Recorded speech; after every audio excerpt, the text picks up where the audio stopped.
এই সরকারের একজন উপদেষ্টা উদ্দেশ্যমূলকভাবে গত কয়েকদিন আগে গত মঙ্গলবারে আপনার তফসিলি সম্প্রদায়ের সঙ্গে প্রোগ্রাম করেছেন মন্দির বানিয়ে দেবেন।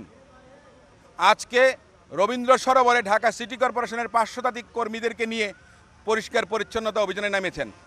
তার আগে আমরা দেখেছি যে নির্বাচন করবেন কোনো উপদেষ্টা কোথা থেকে। এটা একটু সন্দেহের উদ্রেক করে। আমি এই উপদেষ্টা, বর্তমানের প্রধান উপদেষ্টা, মাননীয় প্রধান উপদেষ্টা সহ সরকারের উদ্দেশ্যে বলতে চাই, কেউ যদি নির্বাচন করেন প্রথম কথা হচ্ছে যে পদত্যাগ করতে হবে। আমি মাননীয় উপদেষ্টার উদ্দেশ্যে বলবো, আপনি ধানমন্ডিতে এসেছেন, হাজারীবাগ গেছেন, আপনি সমগ্র ঢাকা শহরের প্রত্যেকটা অঞ্চলে তাহলে আপনাকে যেতে হবে। আমরা সংস্কারের কথা বলছি, সরকারের পক্ষ থেকে বলা হচ্ছে জাতীয় ঐকমত্য কমিশন গঠন করা হয়েছে, সেখানে সবাই প্রস্তাব দিচ্ছেন। আমি মনে করি সর্বপ্রথম সংস্কারের মধ্যে একটি প্রস্তাব 1 নম্বরে আসা উচিত, যারা এই উপদেষ্টা পরিষদে আছেন তারা কেউ আগামী জাতীয় সংসদ নির্বাচন করতে পারবেন না। সরকারের নিরপেক্ষতা নিয়ে প্রশ্ন আসছে।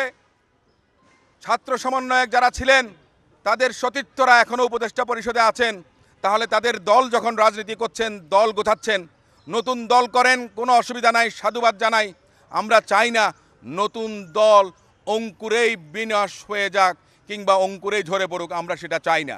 আমরা চাই নতুন নতুন সংস্কৃতির জন্ম হোক, আমরা চাই নতুন ধারার রাজনৈতিক দল আসুক, আমরা সাধুবাদ জানাই। কিন্তু রাষ্ট্রকে কাজে লাগিয়ে রাষ্ট্রীয় পৃষ্ঠপোষকতায় জনগণের সঙ্গে প্রতারণা করবেন, আমার মনে হয় এটা ঠিক না। কল্যাণ যদি করতে হয় নিঃস্বার্থভাবে করেন, আমরা যারা রাজনীতি করি আমাদের কথা ভিন্ন, কিন্তু যারা উপদেষ্টা পরিষদে আছেন তারা তাদের উদ্দেশ্য হাসিলের জন্যে এমন কোনো কর্মকাণ্ড করবেন না যেটাতে জনমনে প্রশ্ন জাগে। আজকে 8 মাস 9 মাসের উপরে হয়ে গেল এই অন্তর্বর্তীকালীন সরকার, আমরা কখনো দেখিনি পরিবেশ নিয়ে কেউ কোনো উচ্চবাচ্য করেছেন। এর আগে একজন উপদেষ্টা স্থানীয় সরকার মন্ত্রণালয়ের দায়িত্ব নিয়েছেন, যেখানে এক সময় অনেক অভিজ্ঞ বয়োজ্যেষ্ঠ আইনজীবী ব্যারিস্টার আমাদের প্রয়াত হাসান আরিফ স্যার ছিলেন, সেখানে ওনাকে বাদ দিয়ে একজন তরুণ অপেক্ষাকৃতভাবে এই স্থানীয় সরকারের উপদেষ্টা হয়েছেন, যেটা বিগত দিনে আমরা দেখেছি বাংলাদেশ জাতীয়তাবাদী দল কিংবা আওয়ামী লীগও ছিল, তাদের দলের মহাসচিব কিংবা সাধারণ সম্পাদক তারা স্থানীয় সরকার উপদেষ্টা বা মন্ত্রীর দায়িত্ব পালন করে থাকেন। ওনার এই দায়িত্ব পালন তাদের দলকে সুনির্দিষ্টভাবে সুযোগ করে দেবার জন্য আমি মনে করি উদ্দেশ্য প্রণোদিতভাবে তারা করেছেন, এবং যেটার প্রতিফলন আমরা দেখেছি যে স্থানীয় সরকার উপদেষ্টা তার সিটি কর্পোরেশনের লোকজন প্রশাসকদেরকে নিয়ে আপনার এখানে বিভিন্ন প্রতিশ্রুতি দিচ্ছেন, যেটা আমি মনে করি সুষ্ঠু রাজনৈতিক যে প্রক্রিয়া আছে, যে চলমান আমরা আন্দোলন করেছি, সংগ্রাম করেছি, আমরা বাংলাদেশে গণতন্ত্রায়নের জন্য আমরা রাজনীতি করছি ভোটাধিকার প্রতিষ্ঠার জন্য, কিন্তু সেটাকে ব্যাহত করার জন্য কেউ কেউ বিভিন্ন ধরনের কর্মকাণ্ড করছেন, যেটা এক ধরনের ষড়যন্ত্র।